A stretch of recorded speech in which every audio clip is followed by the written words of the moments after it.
जो लोग अब तक बिहार को एक मजदूर राज्य के नजरिए से देख रहे थे, उन्हें अब अपनी सोच बदलने की जरूरत है। ये हम इसलिए कह रहे हैं क्योंकि बीते कुछ दिनों में बिहार का माहौल बदला हुआ है। बिहार में निवेश के नजरिए से लगातार कंपनियों की एंट्री हो रही है। वहीं राज्य सरकार के पहल की वजह से आगे भी यह सिलसिला जारी रहने की उम्मीद है। बिहार में फूड प्रोसेसिंग पर सरकार का खास फोकस है। इसी कड़ी में फूड प्रोसेसिंग के क्षेत्र में निवेश मिल रहा है। बिहार में फूड प्रोसेसिंग उद्योग क्षेत्र में 2181 करोड़ रुपए के निवेश होंगे। साथ ही क्षेत्र में राज्य में 4175 नौकरियां भी सृजित होंगी। केंद्रीय फूड प्रोसेसिंग उद्योग मंत्री चिराग पासवान ने कहा कि क्षेत्र में अपार संभावनाएं हैं। उन्होंने कहा कि बिहार जैसे कृषि प्रधान राज्य में फूड प्रोसेसिंग उद्योगों की स्थापना अधिक से अधिक होनी चाहिए ताकि किसानों को उनके उत्पाद का उचित मूल्य मिले और रोजगार के नए अवसर पैदा हों। उन्होंने कहा कि सरकार का लक्ष्य बिहार की खाद्य सामग्रियों को विश्व पटल पर लाना है। चिराग पासवान ने कहा कि केंद्र सरकार बिहार को फूड प्रोसेसिंग के क्षेत्र में हर संभव सहयोग देने के लिए प्रतिबद्ध है। उन्होंने कहा कि फूड प्रोसेसिंग से किसानों को अधिक से अधिक लाभ कैसे पहुंचे, इस दिशा में काम करने की जरूरत है। जानकारी के मुताबिक इस निवेश में 700 करोड़ रुपए की कोका कोला बॉटलिंग यूनिट और बाबा एग्रो फूड की 160 करोड़ रुपए की हाईटेक आटा मिल भी शामिल है।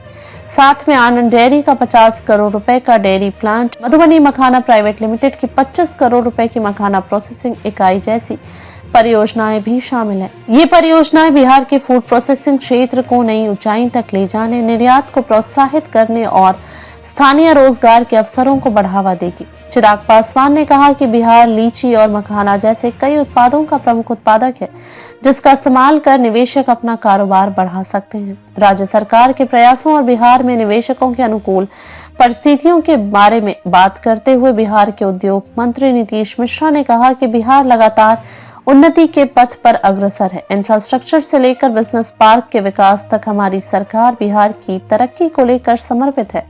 राज्य अभी निवेश के लिए सुनहरा अवसर प्रदान कर रहा है। निवेशकों की रुचि और सरकार की तत्परता का अंदाजा इससे लगाया जा सकता है कि पिछले कुछ महीनों में हमने 5500 करोड़ रुपए के निवेश की स्वीकृति दी है।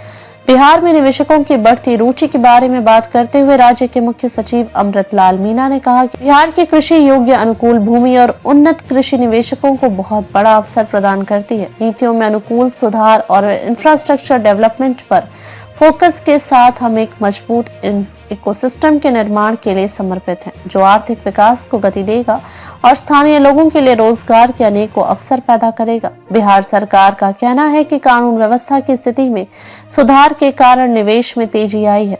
सरकार निवेश प्रस्तावों को समायोजित करने के लिए कम से कम 5000 एकड़ का लैंड बैंक बना रही है। इसके अलावा राज्य के सभी 38 जिलों को प्राथमिकता के आधार पर औद्योगिक क्षेत्र बनाने का आदेश दिया गया है। बिहार औद्योगिक क्षेत्र विकास प्राधिकरण यानी बियाडा के आंकड़ों के अनुसार पिछले 2 वर्षों में लगभग 7592.39 एकड़ भूमि निवेशकों को पट्टे पर दी गई है। 2016 से 2022 के बीच ये आंकड़ा लगभग 1550 एकड़ था। धन्यवाद।